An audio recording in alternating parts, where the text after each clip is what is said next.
Yo, back. So, this is day 96, 97, I don't know. At ang ganda ng buhok ko today. But anyway, this is day 96. At umulan na naman, so it's Tuesday. Tapos, Wednesday tomorrow, syempre Tuesday na. Tapos, suspended ulit. Kasi nga, inuulan na naman dito sa Luzon part. So, ayan. Next week na talaga.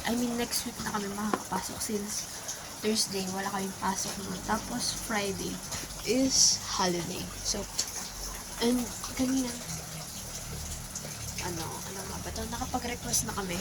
Ay, ako pala, nakapag-request na ako ng for 137. Like, sa Monday na talaga yung deadline mo. Kasi ngayon ka lang diba? So, ayun, ewan ko if pupunta, I think LBC na lang kasi binabaha ngayon sa NCR. Yeah. Naghahabol.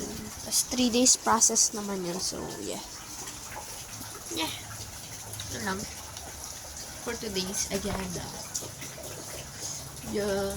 Tapos online class na naman. Magigising na naman ako ng anong oras na. Yeah, kailangan matulog. So, friends, yun lang sa zooming out.